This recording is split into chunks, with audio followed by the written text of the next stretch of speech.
lives and the co-creator of the Amazon best-selling Inspired Journeys. If you're eager to explore a world of endless possibilities, you've come to the right place. Know someone who could use a dose of inspiration from today's episode? Feel free to share this podcast with them. And don't forget to stay updated by subscribing to my newsletter, joining me on YouTube, and if you found value in what you heard, kindly leave a brief review or rate it on your preferred podcast platform with a sprinkle of stars. Your unwavering support truly warms my heart, and I'm deeply appreciative of each and every one of you. Thank you for being here.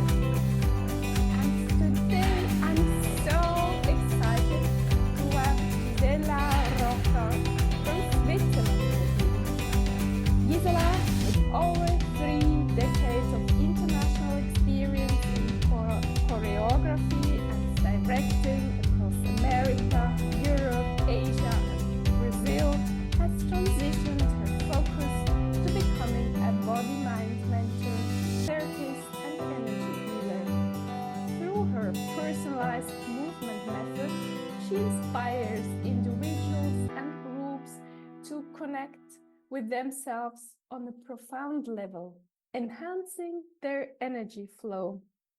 Specializing in training teachers, Gisela guides them towards inner harmony and self-empowerment, and she invites everyone to a universal journey of self-love and growth. Welcome, dear Gisela. Thank you. Such an honor and so beautiful introduction you gave. Bring my heart so good feelings. Thank you so much. You're welcome. Let's jump right into the first question. Which has been your turning moment in life? Many. I have many turning moments with me. The process has been happening in episodes, in different cycles of life.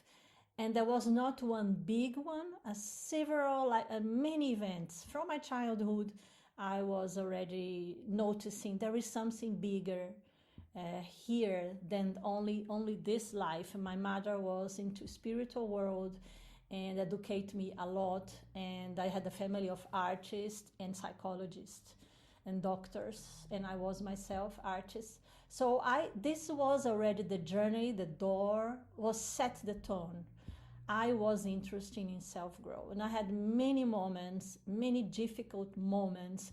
There was not only one that has changed my life, but I can say a whole life of searching, seeking, curiosity. Of course, I had a burnout, but that was later on. That was much later. So I can say my process was an evolution of many dark nights of the soul, losses, right? So that everything that brought me to pain and to understand who I was, who am I, is part of my self-growth, including all my masters and teachers.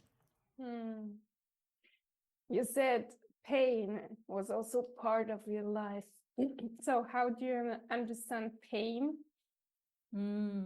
Yes, we cannot grow. I think this is the part of, unfortunately, it comes like this. In order for us to meet ourselves, life is full of pain. Life has disappointment. Life is not always nice and beautiful, right?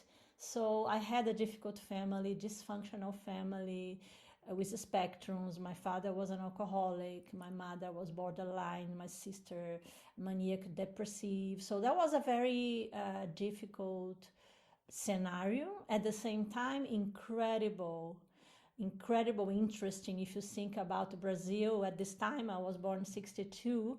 So raised with a lot of culture, with a lot of arts, religion, seeking.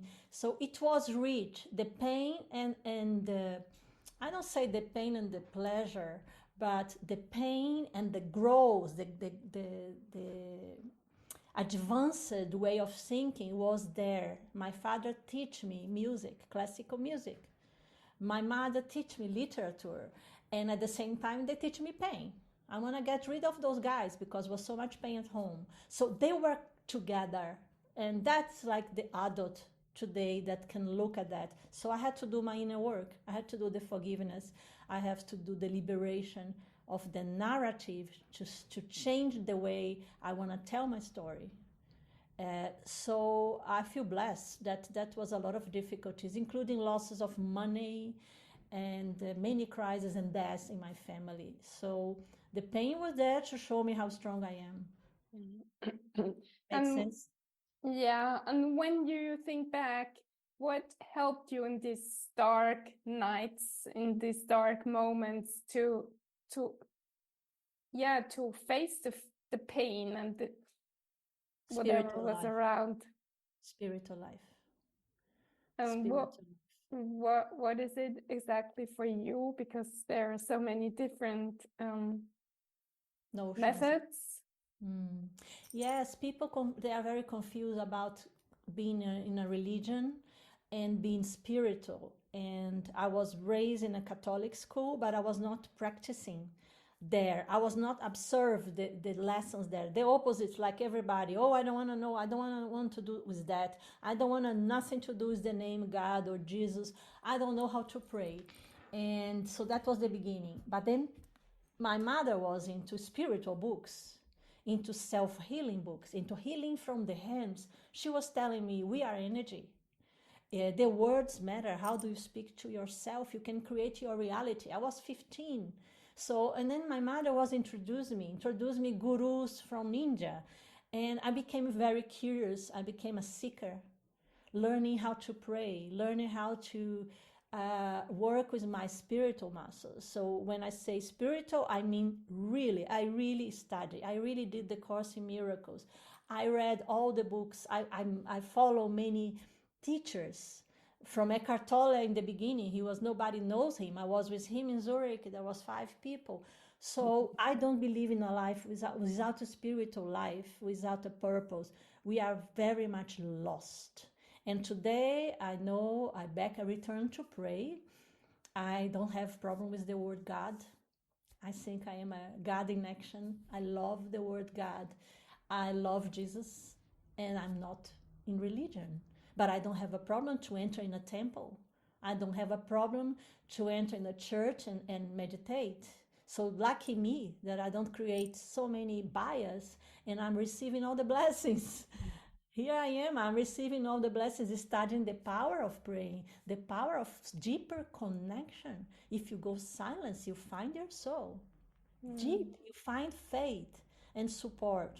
So I think a spiritual life, however you want to create yours, is go to your room, sit, and first be grateful for what was your day about, for the life you have that is a miracle. This is spiritual life for me. And have this consciousness. Bring God close to you. Bring the Creator, the mind that is all goodness, is peaceful, it's loving. Even in hard moments, I'm not perfect. I'm human. I also freak out. I also lose my temper. But I try to return back to a place of connection with earth and heaven. Mm. Thank you, Gisela. You had the chance or the gift to start very early, but if somebody hasn't been educated by a spiritual mother, where would you tell this listener where to go? You said sit still, but I mean, People don't know. when I tried to sit still, I thought this is nothing for me years ago. Yes, yes, of course. But today, if you think about the information's out there, okay? But people need is experience. They need somebody they trust and hold your hands and say, I'm guiding you. As you said, you could not sit still. I also could not sit still when I was 18. And I found dance. First, I dance. and then I will find the stillness. Okay, so I would say to people, there are the beautiful books, of course. You have the teachers, the spiritual teachers, but that's not enough. Sitting in the couch and getting information, information is in Google, information is there. Now we are in the time of experience, of feeling, of being guided. That for me, I was guided too. I was guided by masters, by teachers. I would identify why I cannot sit still because of my mind pattern, because I'm too nervous, because I am in trauma, because I cannot sit still, because I will become overwhelmed. So there are tools. There are tools to go, and these tools, they have to be personalized. Each person is different. Each person. Some people, they are very nervous, they need to dance before they sit and start to talk, to connect with themselves, to be guided. So I am very much for the experience. We need to experience and we need to be guided. You know, it's the same like I am not good in cooking, I will hire somebody to teach me how to cook, right? So this is the thing, you need to trust, you need to see which people can guide you, but knowing your suffering is not okay. You would be able, after a very beautiful guidance, to sit still, because this is a priceless experience. If we cannot be with ourselves, we cannot be with the world out there. For this I really guide, because this is the for me was the biggest gift. I couldn't stay with myself. I was hectic, I was nervous, I was fearful. And not only my mother gave me very much a hard time, but it's true. She planted the seed, she planted the seed, the books, but there is a moment, no, the books and itself is not going to do the work. You need to embody, you need to experience. And I think we need to be a little bit more humble and in relation to the masters, to the people who did in front of us, to learn a bit about the gift of being connected, having a divine relation with life. So I am for experience. Enough from information. We are in the era of Google. Everybody gets information. The information will not take you out of the prison of your own self. Information is not gonna do the work. And you started dancing, I guess, to quieten your mind. Is this I started dance as a profession. Mm-hmm. I started dance because I knew this is what I want to do. I did the professional dance school, ballet, modern dance, and at this time I didn't know that dance was saving me from my family, dysfunctional family. I was the whole day out practicing hardcore modern dance, classical ballet. I entered the University of Dance and Arts and Pedagogy in Dance, so I did all the study. And this was kind of save me from the family, but didn't do the whole work because I didn't know. I know now that dance saved me at this time, and dance can save many people because we live in this temple, we live in our body, and if you ignore this, if you don't have connection with your heart, with your organs, with your body, if you don't know how to express and move, you are alien in your own self, in your own life. So the power of dance is incredible, but I didn't choose to save me, or maybe, God knows, maybe the angels put me there, but I did as a profession. And that became after a program that I developed 10 years ago for healing. Beautiful. Thank you. And if you looking for masters, how do you find it? Inside. That is a paradox. There is a paradox. The master is, well, the student, when the student is ready, the master will appear. So let's say that last year I went to a pilgrimage in India. I was saying, I am a master, like I teach for 40 years. And I said, I need a master now. I need a spiritual master. I need to go into this pilgrimage. So the student is ready, the master will appear. It can come in a shape of a psychotherapist, it can be a mentorship, it can be a person who will guide you on painting, on using your voice. But the thing is, I would say pay attention that a lot of people study too a weekend and they become teachers. Everybody's giving retreats, everybody's teaching everything. And I look at that and I said, oh, that's funny because when I did 40 years of work, when I studied with each teacher, 10 years minimum. My education was like, the first part was from 18 until 28. I studied all the techniques of modern dance. And then after I did all the studies on stage work, and then I did all the studies on body therapy. And I had many years with only one teacher. And then I moved to the next. So people today, they do a weekend workshop and they go and teach. So the first thing I would pay attention is see how resonate with you. And the masters are there, but you need to be ready. You need to be ready to work with yourself. Because if you are into the avoiding or denying, the master won't, it will appear in front of you, but you're not ready. Mm. You're not ready. You need to be crying for the master. You need to say enough is enough. That's how my clients come to me. Enough is enough. I am highly successful here in the finance, Gisela, but I cannot handle anymore. This pain and that pain and that pain. I said, okay, so then I can support you. So yes, I had this moment that I said, I cannot anymore. I went on my knee and I said, I need help.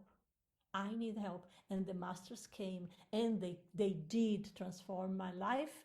And without them, I wouldn't be here today talking to you. Mm. And where did you go on a pilgrimage last In year? India. Last year, 1 month in India. In India?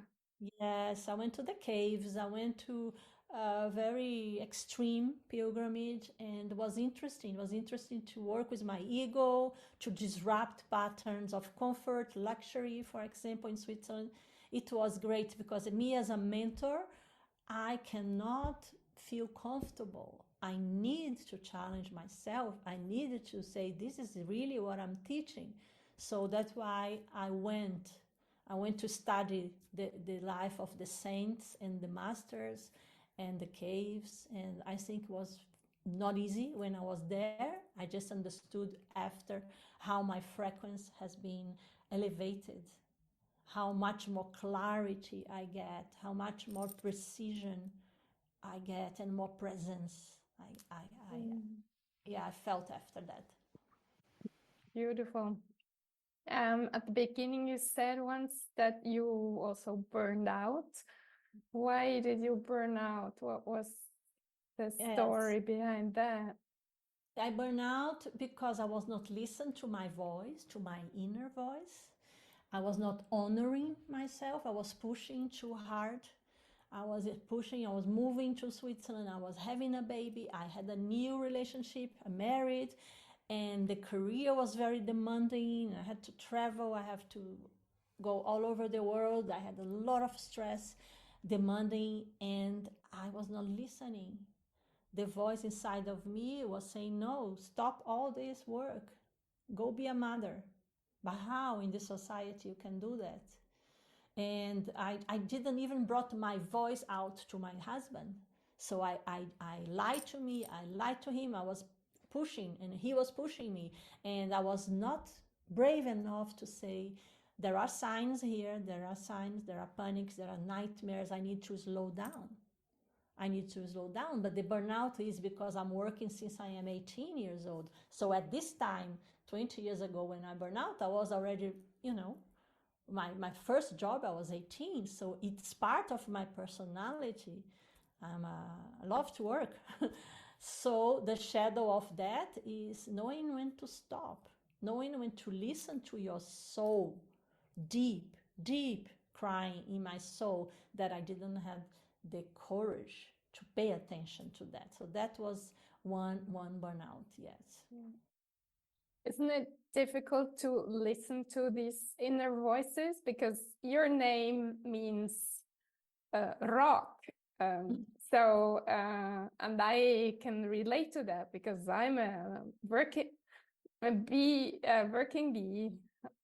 So I work and work and work, and I don't listen what's going on inside because I always think I can handle it. Yes, that's what I teach in my program, and I learned it. I learned it after that 20 years ago. I learned that, and I give the tools of being kind with yourself. Work with this energy of receiving, listen, have courage to say stop, have courage to have a pause. What is the rhythm that you are that's more strong in your personality? Are you in the shadow? So yes, it's difficult, but I have a hope I'm doing a very good work. People are responding very well, and we need to learn. We need to learn. We need to say pause, peace, quietness, stillness, and that is a fundamental rule for me today. Teaching that and practicing every day. So what can I do every day? So I have my rituals. Rituals set the peace. Rituals bring me to groundness. In the ritual, I arrive. I light a candle. I prepare my room. I set a prayer. If it's in the night, I go through the day. So where I was completely distanced to my soul. So I do practice. And that's what I highly recommend.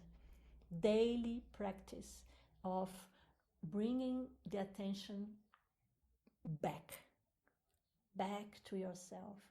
What I am feeling right now, what is going on with my body, what is my stomach telling me, how I am digesting the emotion now and the food, how is my grounding, where I am doubting. So if you do this practice, oh my God, and I do it.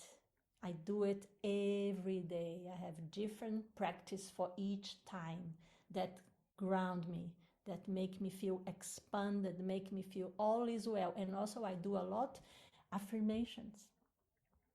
And they go in through my system and I send a message to my body. I all is well. I am expanding and I'm grounding now, and I start to immediately return home. Return, because the challenges are big. Sometimes they're very hard challenge, and you need to have tools. You need to have tools. People take for granted, right? They think, well, you are enlightened or you are a hot mess. No. No, we are in the middle. We are in the middle. We are all challenged by life, by stress, by whatever it is, fear, whatever it is. We are all challenged, and the tools are the thing that will make you go forward in a very sustainable way. So I don't skip my rituals. We need more rituals. The body needs rituals. Rituals bring you to the present moment. In the present moment, I breathe. In the present moment, I expand. In the present moment, I can feel, oh, I am in fear. Let me express, let me release. So this returning back is only in the present moment that life is possible. Like this now, this talking to you, I'm feeling your beautiful energy. I am completely exchanged with you, and I feel that we are both healing right now. Right? Yeah. What's your morning ritual, My Gisela? morning, I open my eyes and I say, thank you, God, I am alive.